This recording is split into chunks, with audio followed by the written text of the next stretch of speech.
Buenas noches, amigos oyentes, televidentes, internautas, hermanos migrantes. ¿Cómo están ustedes? Esto es Un Café con JJ en Ecuador TV. Hoy hemos invitado al abogado Pedro Mendoza León para hablar de cómo manejar casos de bullying en colegios, de escuelas, en la educación. Él es abogado especialista en esta materia, docente religioso, fue coordinador provincial de seguridad del registro civil del Guayas y fue asesor de operaciones también de la presidencia de la judicatura.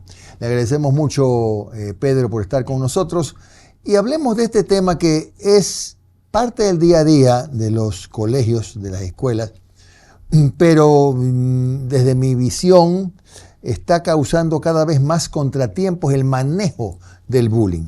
¿Cuándo un conflicto, por ejemplo, entre estudiantes deja de ser una pelea normal y se convierte en bullying? Bueno, buenas noches, estimado licenciado Gerala. El tema, el contexto de la pelea, no podemos normalizar, nunca es una pelea normal.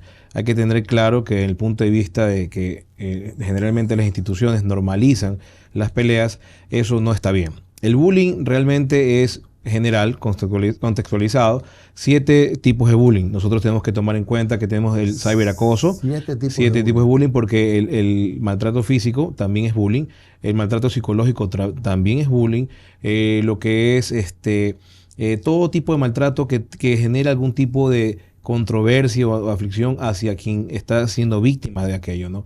Entonces, siempre en todo tipo de conflicto vamos a tener una característica que se puede denominar bullying.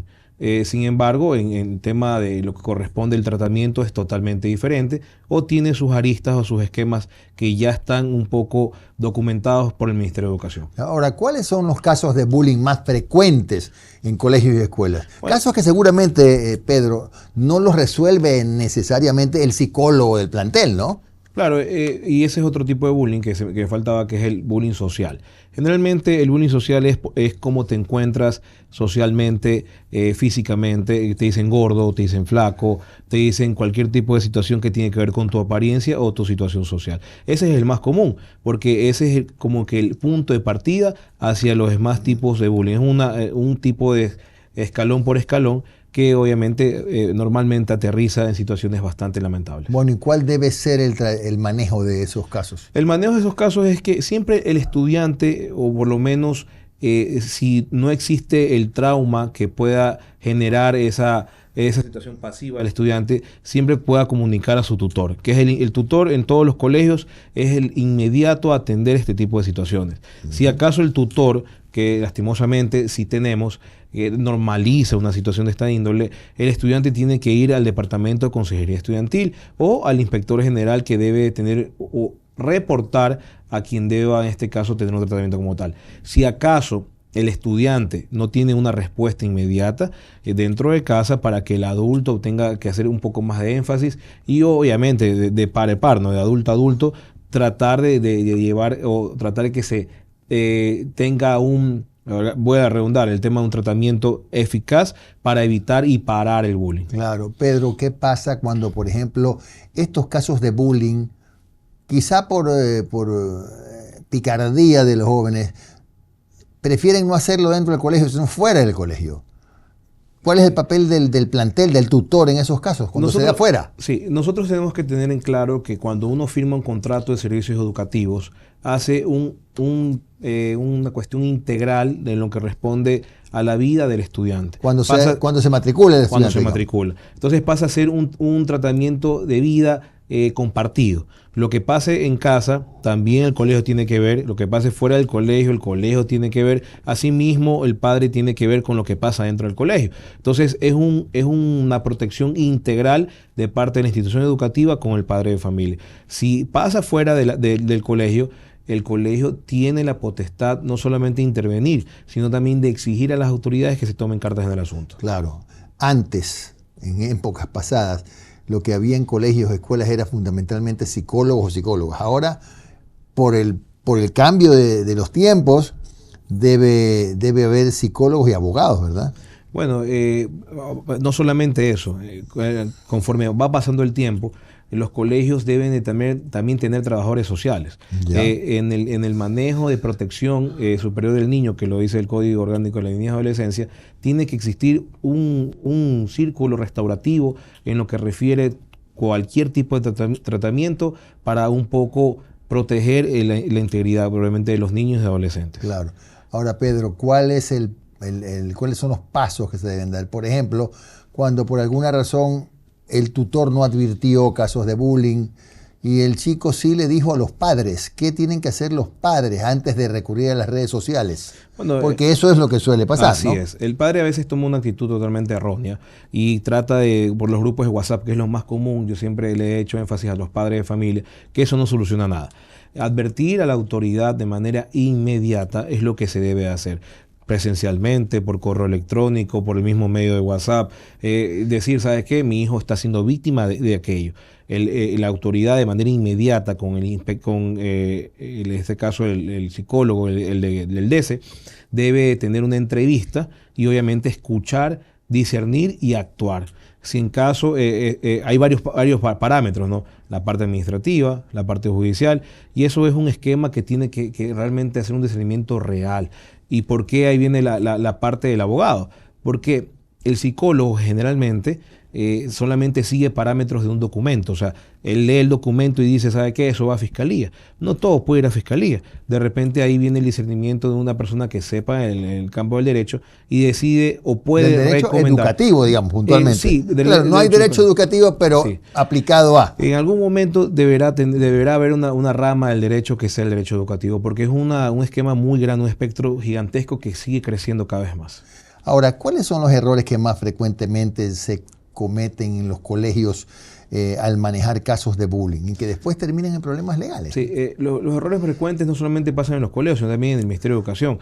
Hay profesionales del Ministerio de Educación que creen que todo debe ir a fiscalía. Hoy en día existe un análisis a la interna. Tengo entendido que están capacitando nuevamente a estas personas porque en los distritos tienen un esquema que son psicólogos, abogados y son departamentos un poco aislados, ¿no? Entonces el psicólogo generalmente, bueno, sí, hay que decirlo así, exagera medidas y quiere que todo vaya a fiscalía.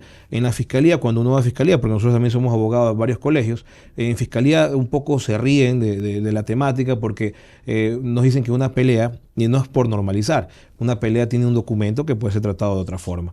Entonces los errores más frecuentes es que se exagera la situación y que obviamente se escala a niveles que no debe escalarse. Ahora también sucede que lo normalizan también a situaciones sexuales que obviamente por el contexto de quién se trata, le tratan de desvirtuar y no reportan. Muchos colegios, incluso en situaciones de conflicto, tratan de solucionar todo al interno y eso tampoco es correcto, porque tener todo es una bomba de tiempo. Yo siempre he recomendado que según el estudio que se haga del caso, debe de involucrarse no solamente Fiscalía, sino Junta de Protección de Menores, también al Ministerio de Salud, en temas de derivación y bastantes temas. Bueno, porque precisar que estos temas de acoso sexual en los colegios y escuelas es más común de lo que parece. Sí, es más común porque hoy en día que hay una exigencia de que los colegios sean mixtos, obviamente ya un poco ya se ha vuelto más frecuente el tratamiento de estudiantes hombre-mujer, mujer-hombre, que también existe, que tienen y son víctimas de este tema de acoso. Pedro, ¿puede un colegio, por ejemplo, sancionar conductas de sus estudiantes en redes sociales, en WhatsApp? ¿Hasta dónde llega la competencia legal del colegio? Bueno, el colegio tiene, como lo dije hace un momento, tiene la competencia en todo. Si hay una denuncia un poco probada, siempre tiene que activar el hecho de violencia. El hecho de violencia es prácticamente entrevistar al estudiante, solamente el psicólogo lo puede hacer, el Departamento de Consejería Estudiantil, y un poco investigar. Siempre hemos hecho énfasis que el DECE es muy parecido a las fiscalías de los colegios, porque es el único que tiene la potestad de hacer un abordaje integral del conflicto, no solamente entre estudiantes, sino fuera, dentro, profesores, personal docente, incluso redes sociales. Y en ese momento, si se puede demostrar que es una persona dentro de la institución educativa y así no lo sea, tiene que poner en conocimiento a la Fiscalía General del Estado, en su Fiscalía de Violencia Juvenil, para que ellos puedan investigar por medio de los IPs quién realmente está haciendo este acoso por medio de redes sociales. Ahora, Pedro, aquí viene una pregunta de gran importancia, creo yo. ¿Es legal revisar el celular de los estudiantes? ¿Cuándo sí? ¿Cuándo no? Nunca es legal porque es invadir la privacidad. Recuerden que los dispositivos electrónicos generalmente no están a nombre de los estudiantes, entonces están a nombre de los padres de familia.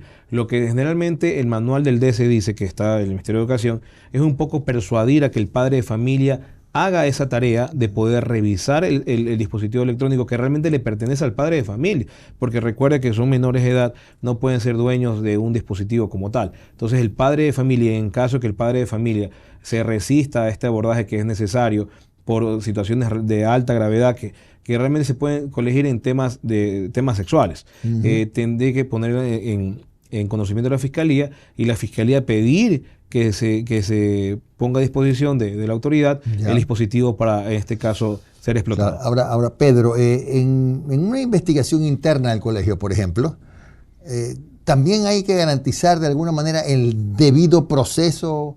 ¿También funciona esto? Siempre. Y esto es lo que normalmente encontramos en varias instituciones. No se respetan las garantías del debido proceso y legítima defensa.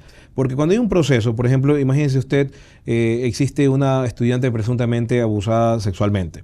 En ese contexto comienzan las investigaciones, pero solamente se dirige a este caso a la víctima y se cae en la revictimización. Siempre se ha indicado que se tiene que también pedir información a probables externos del problema que estuvieron cerca. Por ejemplo, el debido proceso indica que si tenemos un presunto, en este caso violador, nosotros tenemos que igual pedir un descargo. ¿Qué es un descargo? Es una evidencia relatada de un hecho no necesariamente objetivo, sino subjetivo. ¿Qué pasó? ¿Qué hizo usted aquel día? No solamente a este presunto violador, sino al inspector general, al profesor cercano, incluso al conserje que estaba en un baño, y así nosotros generamos, en este caso, la garantía del debido proceso y legítima defensa. Ahora, Pedro, ¿qué pasa, por ejemplo, cuando se reporta algún incidente serio, qué sé yo, dentro del plantel?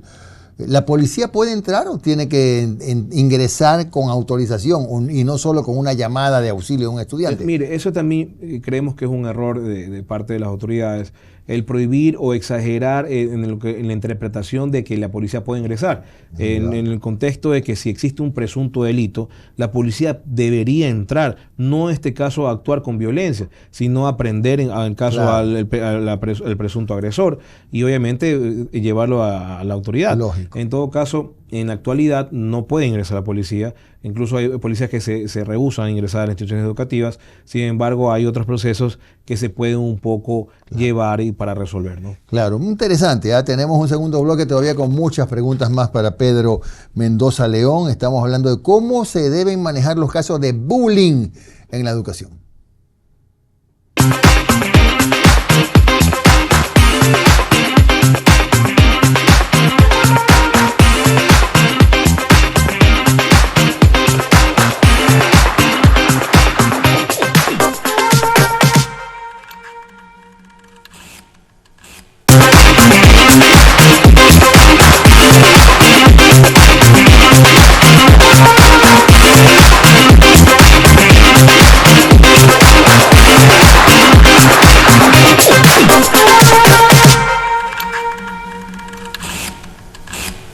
Vamos a seguir con el abogado Pedro Mendoza León, hablando de cómo manejar los casos del bullying en la educación. Él es un abogado con amplia experiencia en esta materia. Pedro, ¿cuándo un problema que se da en un colegio puede pasar de lo administrativo a lo judicial? Bueno, ¿O cuándo debería, más bien, no?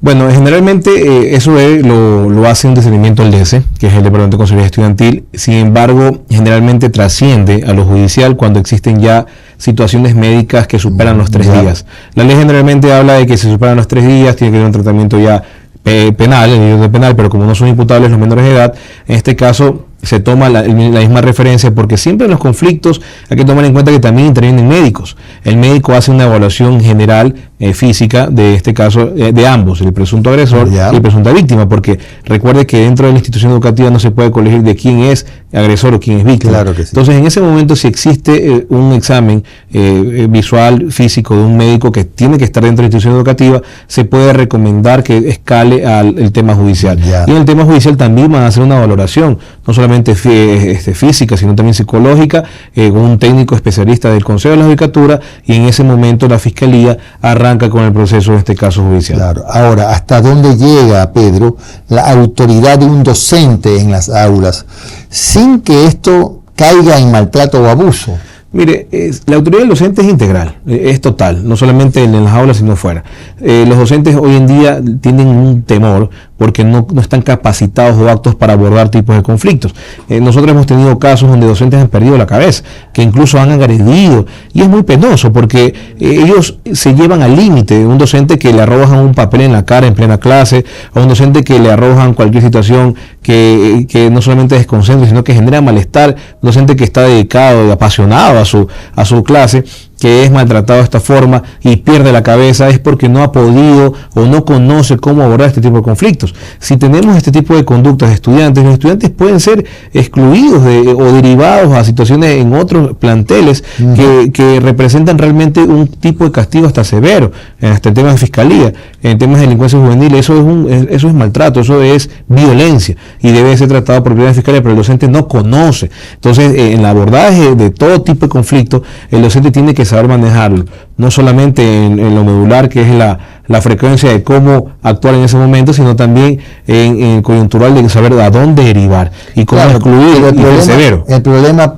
Pedro, que se dan posiblemente no en planteles de un cierto prestigio, sino en planteles fiscales en sectores más humildes, es que hay muchos chicos que son alumnos, que están posiblemente vinculados con el crimen organizado. ¿Cómo se maneja esa relación? Mire, ya no es solamente en el colegio fiscal, ya eso también pasa en particular. Explíqueme eso. Efectivamente, en colegios particulares hemos tenido alertas, incluso, mire, gravísimo, que han dejado sobres con una bala al rector, amenazas bastante, sí, es lamentable, pero es real, ¿no? El abordaje, hay que reconocer que la policía, la unidad especializada para estos temas, sí actúa de manera inmediata. Y si el colegio, yo siempre he dicho, si el colegio retrocede por miedo, es un error, porque estará sometido a esta situación. Generalmente no trasciende, pero siempre se pone la denuncia, se pone en conocimiento de la autoridad, pero justamente no se lo hace, o muchos docentes no lo hacen por miedo, pero tienen que hacerlo, autoridades tienen que llevarlo, no solamente para un poco cuidar su integridad, sino también para generar un antecedente, para evitar también que esta gente se infiltre totalmente en las unidades educativas. Parece ser que están ganando terreno, como usted me dice, ¿no? Y por eso cabe la pregunta, ¿qué responsabilidad tienen los padres, por ejemplo, cuando tienen esos chicos con ese tipo de conducta? Mire, como el colegio tiene, en el contrato de servicios educativos, tiene una cláusula donde se reserva el derecho a admisión, el colegio, sin necesidad de dejar que el estudiante se vaya o excluirlo, puede no permitir la entrada a un padre de familia no deseable, pero luego de un proceso propiamente tal. Hay que tener en claro que los colegios tienen que tener un código de convivencia. El código de convivencia es como un librito de ley que se aplica en la realidad de cada institución educativa, y eso tiene que ser frecuentemente estudiado e involucrado todos los actores que están dentro de la comunidad educativa. Ahora, ¿qué debe hacer un colegio, sus autoridades, cuando hay también no solo chicos, sino padres agresivos? ¿Cómo se manejan esos casos? Bueno, por la experiencia ya lo hemos hecho. Padre de familia, un ejemplo, no podía pasar a la parte de los estudiantes y le golpeó un conserje. Inmediatamente nosotros actuamos y pusimos en conocimiento de fiscalía. Como fue una herida pequeña, no se inició un proceso por la parte del ente público, por fiscalía, pero se insistió por la parte privada, que es el Consejo de la Judicatura, que se puede hacer una querella que es saber de qué caso habla. Privado, y obviamente en ese momento este señor, que creía que era un apellido relevante dentro de la ciudad, creía que podía hacer este tipo de actos. Créanme, inmediatamente con ese proceso judicial privado que se inició en contra de este padre de familia, cesaron todos los tipos de agresiones de él, que era frecuentemente y escalonado. Ya era frecuente. Sí. Bueno, sí, pues es que esto de tú no sabes quién soy funciona en todas partes, ¿no? Sí, así no solo cuando te para un guardia de tránsito. No, en todos lados, y sobre todo en los colegios, eso es frecuente. No sabes quién soy yo. Ahora, se dan muchos casos de silencios de los colegios cuando no quieren que trascienda alguna información, algún hecho que se da dentro. Sí, y es lamentable. Usted mismo lo dijo, por mantener el prestigio del colegio. Y ya tenemos casos que ya fueron, en este caso, rimbombantes, ¿no? Que por mantener prestigios se trataba de un poco minimizar. Eso es un error. Sí, si el colegio hace omisión, genera una omisión, es la autoridad, en este caso el rector, que tiene que responder a la autoridad, porque siempre va a prevalecer el bien superior del menor. Oiga, usted me ha dejado preocupado, regresando un momentito, con que este tema de la presencia de chicos posiblemente vinculados con los GDOs también estén ya en los colegios privados. Quiere decir que ya la policía está investigando estas cosas, ¿no? La policía no se alcanza, es la realidad. Es mucho. No solamente, créame que uno piensa que solamente son uno o dos. Probablemente en colegios de espectros sociales como en San Borondón quizás no se den frecuentemente, pero en espectros sociales de colegios que son emblemáticos ya es común. Claro. Entonces, no solamente en el tema de que como le dije yo, que le dejaron una bala en un sobre al rector específicamente, sino también ya verbalmente gritar, vociferar, tú no sabes quién soy yo. Claro. Da un poco de temor, le soy muy sincero, cuando nosotros entramos, porque tenemos que entrar un poco a apaciguar este tipo de conductas, pero hay que tratar de abordarlas sin miedo, sin temor, porque, ojo con algo, este padre de familia que pertenece a este grupo generalmente no conoce tampoco el por qué el colegio está actuando en forma incluso a favor de su hijo, y obviamente la policía ya es un tema, ya no podemos mezclar el tema académico educativo con el tema ya de delincuencia organizada, eso es totalmente, y ojo con algo, estos grupos también amenazan profesores, claro, quieren someter a profesores. Sin embargo, la recomendación es siempre mantenerse firme, sin necesidad de ir a confrontar. Claro que sí. A ver, hablando del bullying, no creo exactamente que este tema sea por bullying o por violencia, qué sé yo, en el colegio, pero así se dibujó al comienzo, cuando esta estudiante de Milagro de 12 años de un colegio fiscal ingresó caminando normalmente, y a los 10-15 minutos se ve que un maestro la saca cargada y la conduce a una ambulancia, a un hospital, no sé puntualmente, y la chica murió. ¿Cómo se maneja este tema y qué más se ha sabido del tema de esta estudiante de Milagro? Bueno, nosotros hemos estudiado plenamente el caso. Justamente no fue bullying, no fue estrangulamiento, no fue una situación de conflicto dentro del colegio. Realmente en los videos uno ve un minuto, 7 minutos que está dentro de la chica. Aparentemente ha sido una cuestión intrafamiliar. Obviamente se presume, no es algo que podemos dar fe de aquello. Sin embargo, se presume aquella violencia. Lo único malo realmente que sucedió aquí fue que el docente la carga, porque recuerda que... por hacer bien, ¿no? Sí, por hacer bien. Ellos sí hicieron el protocolo, sí siguieron el protocolo, llamaron al ECU 911, el ECU 911 recomienda llevarlo a un centro de atención de salud externo, pero, aquí en el pero. Si la chica tenía un desmayo, todo desmayo en primeros auxilios, que eso es básico, que debe de tener también capacitación en los colegios, tiene que haber una inmovilización total, porque no sabemos, usted sabe muy bien que el tratamiento de la cervical, de la espalda, de la cabeza es muy delicado, y tratar, porque cuando uno carga a alguien en peso, obviamente va moviendo cosas, ¿no?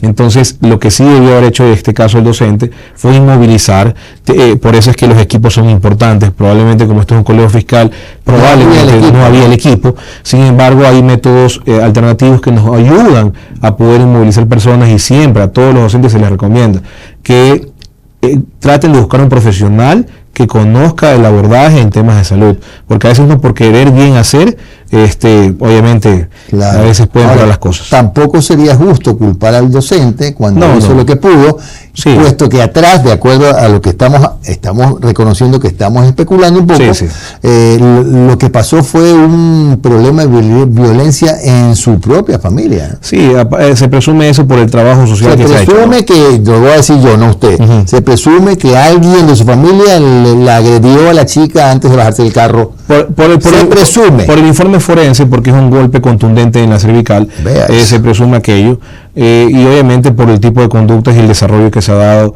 durante todo el caso. Entonces, por ese lado estamos bastante claros de que podemos alegar aquella presunción. Pero en todo caso, es el colegio, el distrito que ha hecho un abordaje integral, lo ha hecho muy bien. El trabajador social ha ido a la casa, ha hecho el levantamiento social, o sea, ha hecho una cuestión bastante integral.